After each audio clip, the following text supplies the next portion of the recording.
दीदी क्या ये इतनी सारी कटहल की सब्जी किसके लिए बना रही हैं आप? मोहिनी की नौकरानी आज आई नहीं है, वही मुझे सारा कटहल सब्जी बनाने के लिए देके गई है। मोहिनी रहती अपने पति के घर में और आपको कटहल की सब्जी काटने को दी है। वाह! और आप जो यहाँ बैठकर कटहल काट रही हैं, बाहर राजू रो रो के बेहाल हो रहा है और आप दीदी चलिए उठिए यहाँ से। नहीं राधा, मोहिनी ने देख लिया तो वो नाराज हो जाएगी। आप चलिए यहाँ से। नहीं राधा छोड़ो ना मुझे मेरा काम करने दो। आपको आपके बीमार राजू की कसम। राधा चलिए यहाँ से। अरे चलिए अंदर जाइए आप।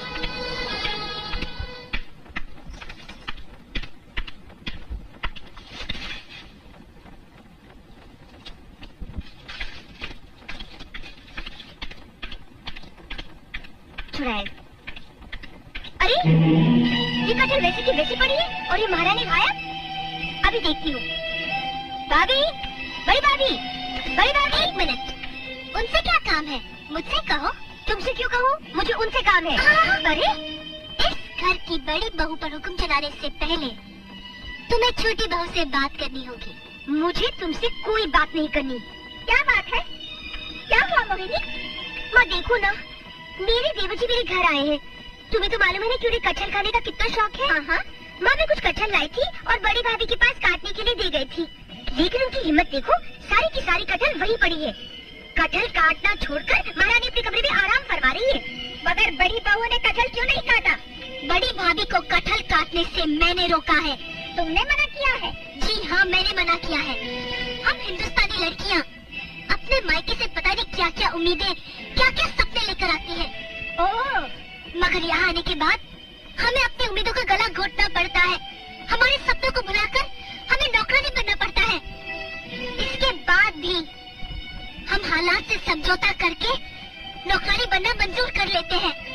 मगर माँ जी, अगर बाहर वाले आकर हमारे साथ नौकरानियों जैसा बर्ताव करे तो हमें यह हरगिज़ मंजूर नहीं होगा। उस दिन जब मैंने आपको बोला कि मुझे कटहल काटना नहीं आता, तो आप लाल पीली होकर बोली, क्या मुझे मेरे घर वालों ने सिर्फ बड़ी बड़ी बातें करना सिखाया है, कटहल काटना नहीं सिखाया? आज मैं आपसे पूछती हूँ माँ जी, क्या सिखाया आपने अपनी बेटी को? सिर्फ झगड़ा करना? सुन लो माँ, सुन लो। तुम सुनो श्रीमती मोहिनी जी, अगर तुम्हें अपने देवर को कटहल खिलाने का इतना ही शौक है तो अपनी माँ से कहो कि तुम्हें कटहल काटना सिखा दे। और अगर तुम्हारी माँ भी न जानती हो तो तुम मेरे पास आ जाओ। मैं तुम्हें कटहल साफ करना और काटना ऐसा सिखा दूंगी कि जिंदगी में दोबारा काटने का नाम नहीं लोगी। समझी मोहिनी जी? माँ, मेरी नाक कट जाएगी आज देवर के सामने। क्या खिलाऊंगी उन्हें आज? अरे बेटी, तुम अपने देवर को किसी अच्छी होटल में ले जाके खाना खिला देना। इस बहाने मैं भी तुम्हारे साथ खाने आ जाऊंगी।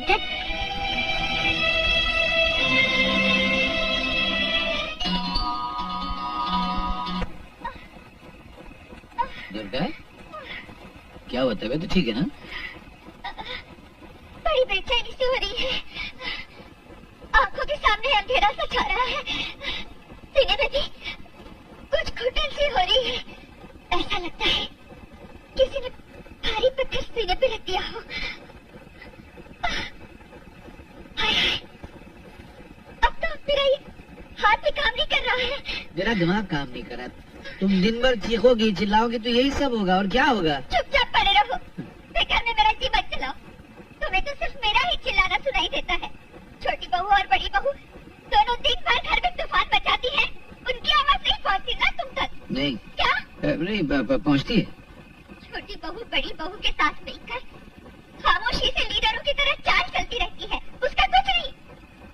अरे मैंने सुबह सिर्फ कटहल काटने को कहा, सिर्फ थोड़ा सा कटहल काटने को कहा, तो न जाने कितनी सारी बातें सुना डाली मुझे। हाँ, ये तो बहुत बुरी बात। काटी नहीं, उल्टी तुम्हारी नाक काट डाली उन्होंने। क्या? मेरी नाक काटना सांप के दिल में हाथ डालने जैसा है। मौका मिलते ही ये सांप ऐसा डसेगा कि उसके रोम रोम में जहर भर जाएगा, समझे? तुम्हारे सीने का दर्द अच्छा हो गया? ज्यादा हो गया? सो जाओ, सो जाओ, सो जाओ बस। बड़ा दर्द हो रहा है। तुम मजाक तो नहीं कर रहे हो ना? नहीं नहीं, मेरी हिम्मत हो सकती है मजाक करने की। सो जाओ। बड़ी बेचैनी हो रही है। बहुत अच्छा। जो अपना लगे उसे अपना बना लो। हो तो गया। मेरी बात बाबूजी, मेरी माँ कहाँ है? श्राद्ध में गई है। श्राद्ध में? किसके? किसके? अरे तेरी छोटी बहू और बड़ी बहू के श्राद्ध में गई है। ओ बाबूजी, आप ही कमाल करते हैं। बताइए ना माँ कहाँ गई है? अरे मंजली बहू के कमरे के अलावा तेरी माँ और कहाँ जा सकती, जाके देख ले वहाँ पर। अच्छा सुन सुन सुन, क्या है? तो एक आ गई तो मेरी एक मदद करेगी? बाबूजी पैसे तो नहीं मांगेगा ना? इसीलिए शायद मुझसे डरती रहती है, भागती रहती है कि मैं भिखारी की तरह तुझसे पैसे न मांग लूं। मैं बेटी में पैसे नहीं मांगूंगा। तो फिर ठीक है, बताइए ना क्या चाहिए? क्या है, मैं अंधा हूँ, मैं लिख नहीं सकता ना। मैं तुझे कविता बोलता जाता हूँ तो मेरी कविता को लिखती जा। ठीक है, बोलिए। कागज ले, कलम ले, बैठ जा तो बोलूंगा ना।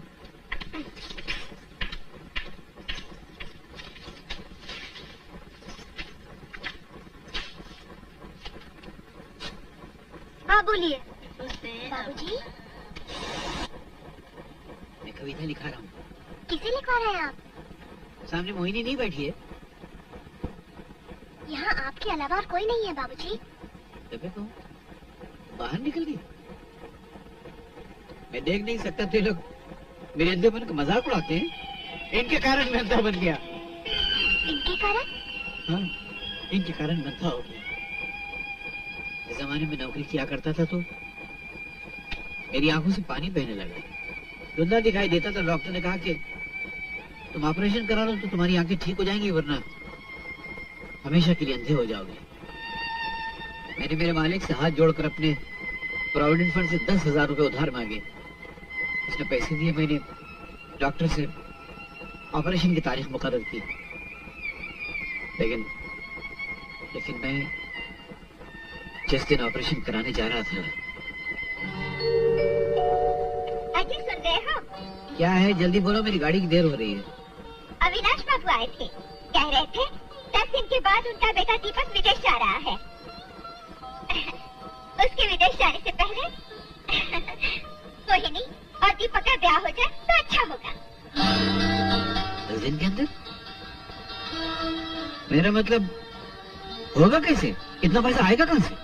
वैसे भी बेचारी मोहिनी के 3 रिश्ते तो टूट चुके हैं। अगर ये रिश्ता भी टूट गया तो सारी जिंदगी ये घर में कुंवारी बैठी रहेगी। अच्छी बात। ये मेरा सामान अलमारी में रख दो। मैं डॉक्टर हशमत को टेलीग्राम भेज दूंगा कि मेरा अपॉइंटमेंट कैंसिल कर दो। मैं बेटी का ब्याह करा रहा हूँ, इसलिए ऑपरेशन नहीं करा सकता, याद रखो। उस दिन के बाद उम्मीद की एक किरण बची थी, वो भी बुझ गई।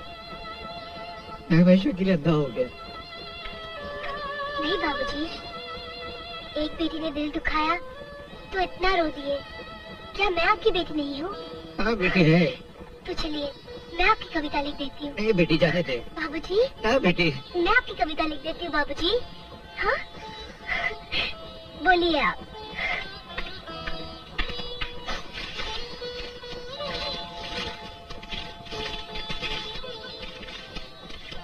बोलिए। माँ, क्या बेटे?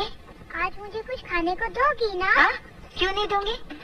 मगर आज मैं तुम्हें खाने के बजाय हॉर्लिक्स दे दूंगी। चलेगा? हॉर्लिक्स? हाँ?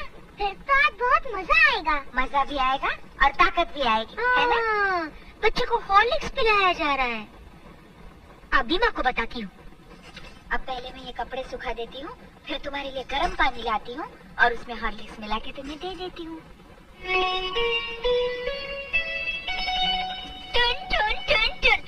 धन्य हो, मुबारक हो। अरे किस बात की मुबारक? आज के बाद तुम मुझसे कभी उधार मत मांगना। क्यों, क्या हुआ बेटी? जब देखो मुझसे उधार मांगती रहती हो। घर में ये नहीं है, घर में वो नहीं है। खुद के घर में हॉर्लिक्स की गंगा बह रही है। हॉर्लिक्स पिलाया जा रहा है। मुझे थोड़ा सा हॉर्लिक्स दो ना। ये लो बेटी। दादी माँ, तो कमरे में छुप छुप कर हॉर्लिक्स पिया जा रहा है। किसी महीने घर खर्च के लिए 2 रुपए अगर ज्यादा मांग लिए तो भोली सूरत बनाकर गरीबी का नाटक करना शुरू कर देती है। माँ जी, राजू बीमारी से बहुत कमजोर हो गया है, इसीलिए डॉक्टर ने उसे हॉर्लिक्स पीने के लिए कहा था। इसके पिताजी कहीं से पैसे उधार लाकर ये हॉर्लिक्स की बोतल ले आए हैं। बस बस, ये कहानी मैं 1000 मरतबा सुन चुकी हूँ। मोहिनी, ये हॉर्लिक्स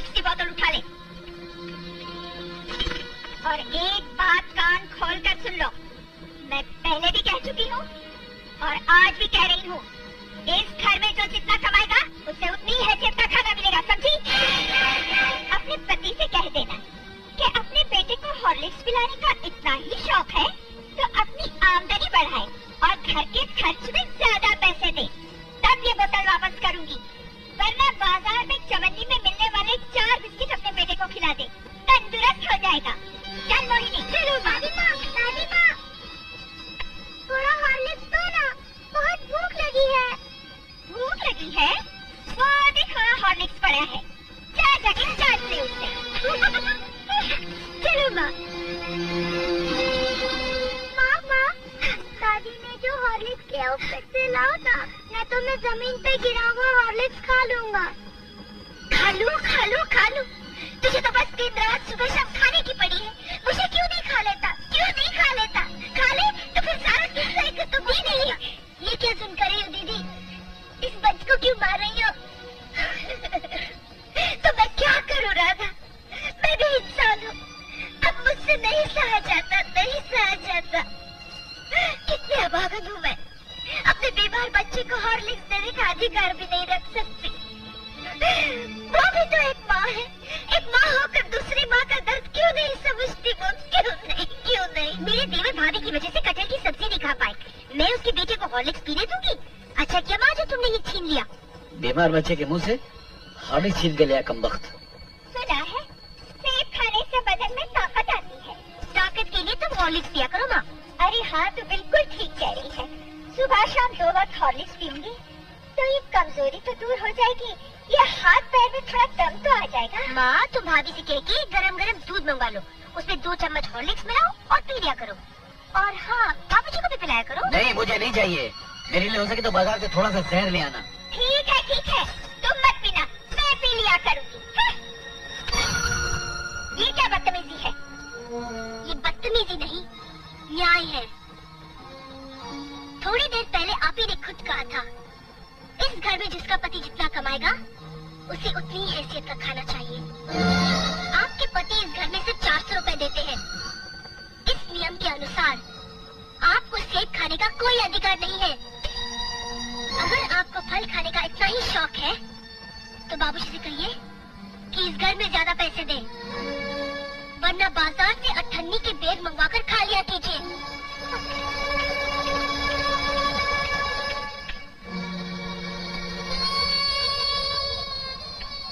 बाबूजी, सत्य और न्याय की बातें करने के लिए मुझे आपके नाम का सहारा लेना पड़ा। अगर मेरी बातें आपको बुरी लगी हो तो मुझे माफ कर दीजिए बाबूजी।